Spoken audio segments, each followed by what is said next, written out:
Saat temannya melepas tenda, dia hanya melihat saja. Ini adalah siaran haji dari Tanah Suci pada tahun 1960. Di tahun tersebut, Indonesia mengirimkan sekitar 8.000 jamaah untuk beribadah haji di Tanah Suci.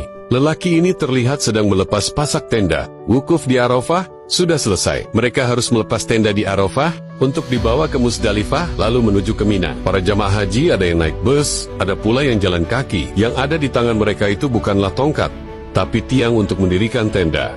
Jumlah jamaah haji seluruh dunia di tahun ini hanya sekitar 300.000 jamaah. Mereka ini sedang berjalan kaki dari Arafah ke Musdalifah untuk mengambil batu kerikil, kemudian dilanjutkan ke Mina. Di Mina ini mereka berhenti sebentar di tenda untuk menaruh barang dan perbekalan yang dibawa. Setelah itu para jamaah haji akan melempar jumroh Aqobah di tanggal 10 Zulhijjah atau bertepatan dengan Hari Raya Idul Adha. Para jamaah haji ini tidaklah sedang melempari setan dengan batu. Ini adalah simbolisasi perlawanan terhadap godaan dan bisikan setan. Lemparan jumrah adalah bentuk ketaatan kepada Allah dan mengikuti teladan Nabi Ibrahim yang menolak godaan setan untuk tidak menyembelih putranya. Inilah jumrah Aqabah. Jamaah haji dilarang melempar dengan kencang karena batunya bisa mengenai jamaah lain yang berada di sisi lawan arah. Bocil berkulit hitam ini adalah anggota pramuka yang ditugaskan untuk membantu para jamaah haji. Setelah melempar jumroh Aqabah selesai, mereka akan melakukan tahalul awal. Di tahalul awal ini, jamaah haji pria disunahkan untuk menggundul seluruh kepalanya. Lihatlah, di tahun 60-an, mereka masih memakai cara yang ekstrim untuk menggundul kepala, yaitu langsung dengan memakai pisau yang tajam. Tapi tak ada jamaah haji yang mengeluh atau merasa sakit. Lihatlah, apakah kumisku juga perlu dicukur atau tidak? Kata seorang jamaah haji. Kamu harus mengasah pisau itu agar tetap tajam.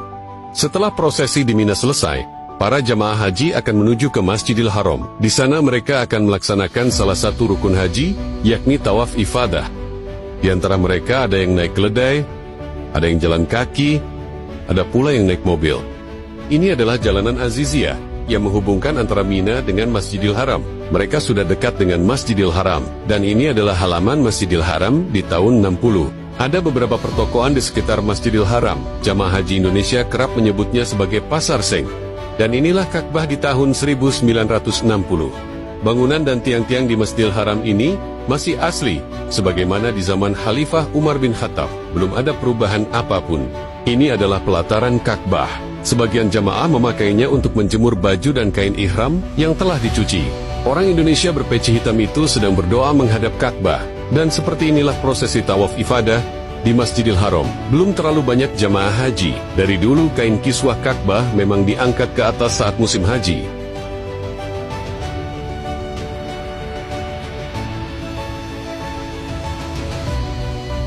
Saat tawaf ifadah, para jamaah haji mengelilingi Ka'bah sebanyak 7 putaran, berawal dari sudut Hajar Aswad dan berakhir di sudut Hajar Aswad pula.